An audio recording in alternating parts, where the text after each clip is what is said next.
Diamonds are made under pressure. Stars cannot shine without darkness. It is nature. That's just the way it works. Which is why so many therapists are like, if you are in a relationship and you are not arguing, something is wrong.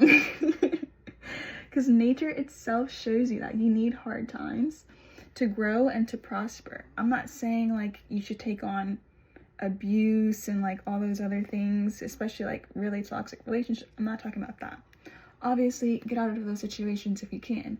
We're talking about like minor things that like every relationship should have. If you're not having disagreements, what is going on? Because even twins have disagreements and they grew up together, you know, and they're practically the same DNA if they're identical, but they're still different, you know? So it's all about just like learning each other and like growing. If you're staying stagnant, if you're not growing, you have to like eventually take a step back and be like, okay, what's up? Why am I so comfortable in this situation right now?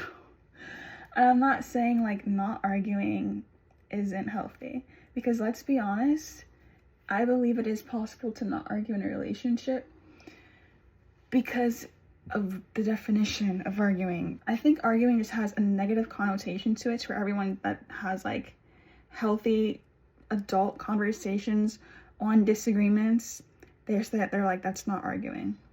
Arguing. Give reasons or cite evidence in support of an idea, action, or theory, typically with the aim of persuading others to share one's view. Exchange or express diverging or opposite views, typically in a heated or angry way. Number 1 is arguing. Number 2 is arguing.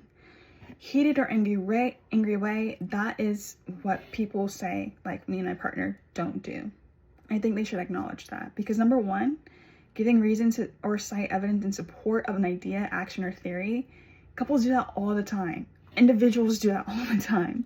If you're not doing that, what are you doing? Like, what are you guys talking about? Because honestly, you have to have those hard conversations about how many kids do you want? What type of style house do you want? Where do you want to live? What do you want your child's names to be? How do you want finances to look? Do you want to sign a prenup? When do you want to get married? Like, these are all conversations that should be happening, honestly, early on, so that you can know if you and this person are even compatible in the first place.